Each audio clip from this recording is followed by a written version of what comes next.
Glórias a Deus. Meus irmãos, a paz do Senhor Jesus a todos vocês. Desejo que essa graça de Cristo invada seu coração por intermédio da poderosa palavra de Deus. Eu já estou aqui com a Bíblia e eu te convido a abrir a sua Bíblia na carta de Paulo aos Coríntios.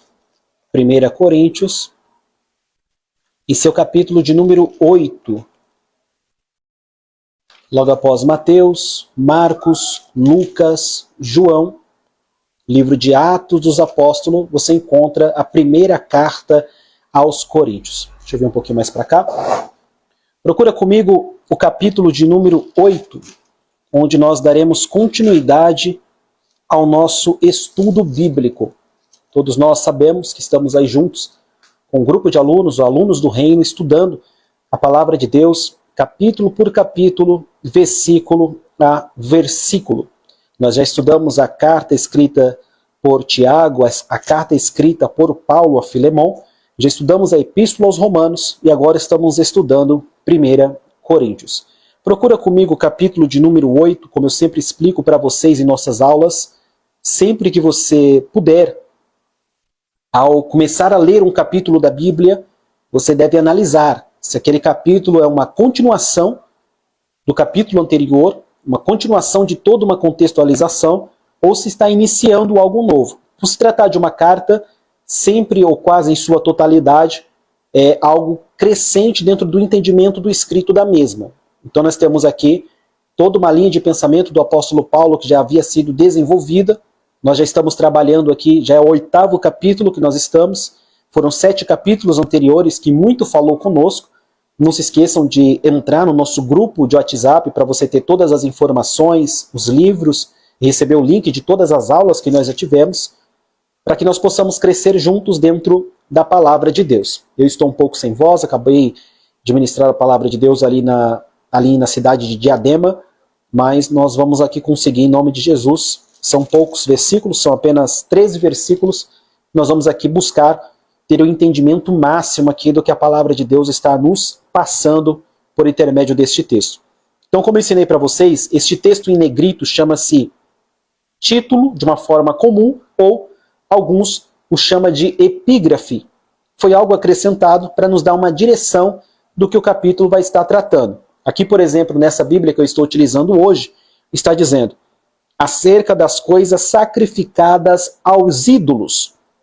Então, só pelo título em negrito, você já tem aí uma prévia do que irá ser tratado dentro do capítulo. Então, antes de iniciar a ler o capítulo, pega, por exemplo, o título em negrito, chamado de título ou de epígrafe, porque ali você já vai ter uma base do que estará sendo falado. Por exemplo, um título como este, que é um texto acerca das coisas sacrificadas aos ídolos.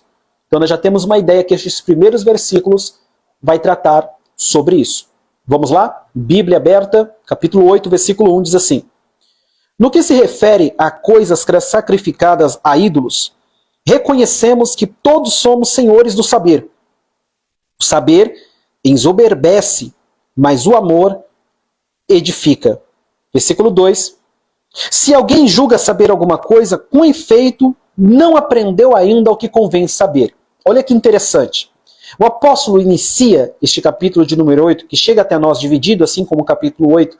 Na verdade, ele está dando continuidade ao seu escrito na carta, respondendo a questões. Eu já expliquei para os alunos do reino que sempre que você abrir as cartas e as epístolas, quando você vê algo escrito, você tem que pensar se este algo está escrito é porque alguma coisa estava acontecendo. Vamos pegar, por exemplo, para vocês que estão chegando agora em nosso discipulado, que não receberam ainda essa instrução. Vamos pegar, por exemplo, este versículo de número 1. No que se refere a coisa sacrificada a ídolos, ou seja, Paulo está respondendo uma dúvida que havia entre os nossos irmãos em Corinto, que eles precisavam de um posicionamento de Paulo para se terem uma base estrutural para compreenderem como agir diante de tal situação. E como Paulo vai tratar isso? Ele vai dizer, acerca dessas coisas, reconhecemos que todos somos senhores do saber. Ou seja, o que Paulo está dizendo é, muitos já têm uma opinião sobre isso. Um conhecimento prévio sobre isso. E eu não nego. Paulo está dizendo, eu sei que nós temos conhecimento acerca destas coisas. Só que Paulo vai começar a tratar sobre algo muito interessante, porque ele vai dizer, o saber ensoberbece, mas o amor edifica. Trocando miúdos aqui, o que Paulo está dizendo é, antes de eu dizer o que eu preciso falar para vocês, eu preciso que vocês entendam que no evangelho, no cristianismo, não basta ter o conhecimento de algo.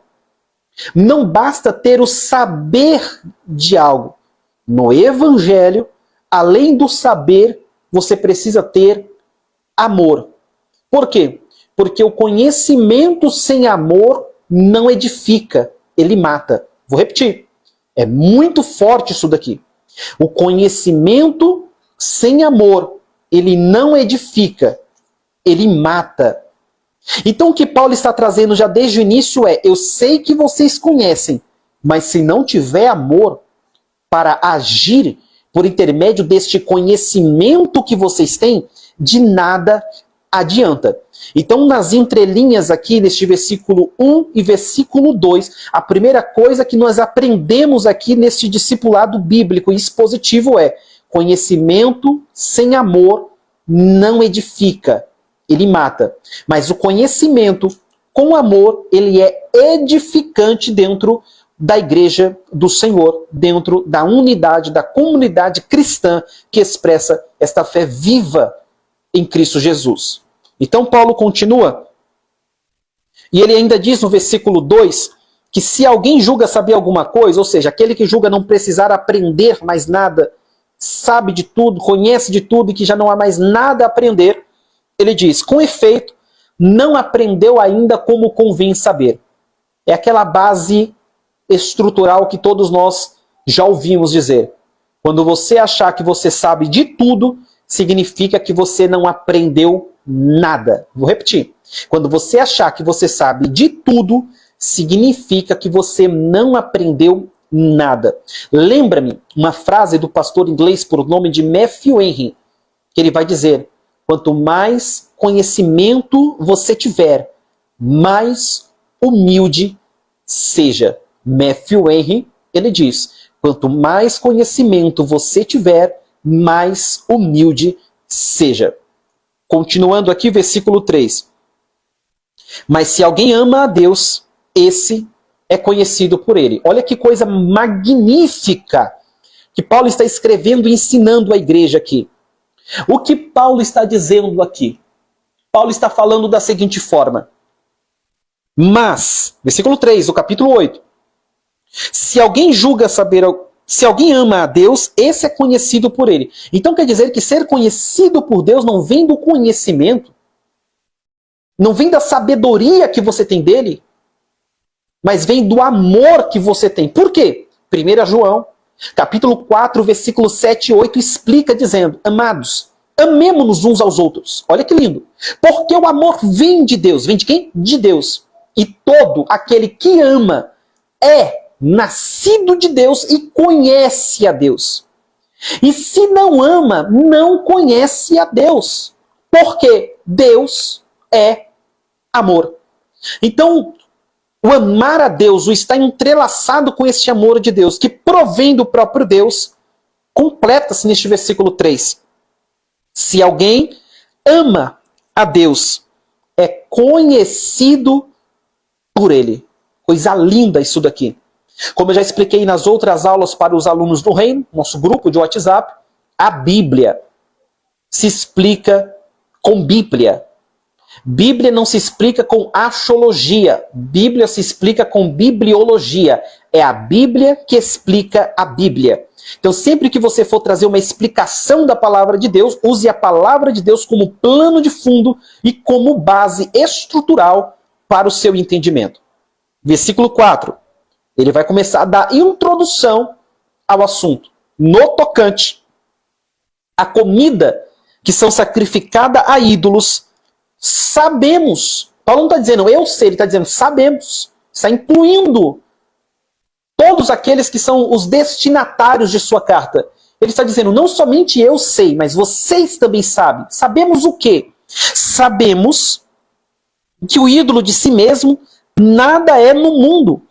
E que não há senão um só Deus. Paulo está aniquilando a ideia de poder dada a ídolos, criado pelos homens, e dizendo, todo poder, cremos que emana, procede do nosso Deus. Não está nos ídolos, está em Deus. Não está nos ídolos criados, está no Deus que nos criou. Ele continua. Porque ainda que há também alguns que se chamam deuses, foram colocado o nome de deuses em alguns, quer no céu ou sobre a terra, como há muitos deuses e muitos senhores. Ele não discorda disso, que o homem criou muitos deuses e muitos senhores. E como ele lida com isso? Perdão. Versículo 6. Todavia, para nós, se eles creem que existem muitos deuses, muitos senhores, ele diz, mas para nós há um só Deus, o Pai, de quem são todas as coisas e para quem existimos. Nós não existimos aos deuses, nós existimos para o Pai. Todas as coisas não são dos ídolos criados pelos homens, todas as coisas são do Pai. Olha que doutrina, que ensinamento lindo que Paulo está trazendo. E um só Senhor, só Ele é o Senhor, só Ele tem o senhorio sobre as nossas vidas. Ídolo nenhum tem senhorio sobre nossas vidas, é o que Paulo está ministrando. Pelo qual são todas as coisas e nós também por Ele. Nós não somos pelos ídolos, nós somos pelo Senhor. E Paulo está ministrando, ensinando isso à igreja de Corinto. Olha que coisa maravilhosa. Versículo de número 7. Entretanto, esse entretanto vem no sentido de, mas preste atenção no que eu vou dizer. Observe o que eu vou falar para vocês. Não há esse conhecimento em todos. Paulo reconhece que nem todos entendem desta maneira. Nem todos compreenderam ainda que nós temos um só Senhor e que este Senhor é o nosso Pai. Porque alguns, aí ele cita, alguns, por efeito da familiaridade até agora com o ídolo, por quê? Irmãos, entenda, a cidade de Corinto era uma cidade totalmente, além de promíscua, como nós já aprendemos nas outras aulas, devassa, imoral, era uma cidade totalmente cultual, a diversos deuses. Então, muitos dos cristãos que estavam em Corinto haviam aceitado a fé em Cristo, mas moravam desde sempre ali. Cresceram vendo comida sendo sacrificadas e oferecida a outros ídolos, a deuses. Alimentações cultuais que eram feitas até mesmo em templos. E é isso que Paulo está tratando aqui neste versículo de número 7. Por efeito da familiaridade até agora com o ídolo, ainda come dessas coisas como a ele sacrificadas. E a consciência destes, por ser fraca, vem a contaminar-se.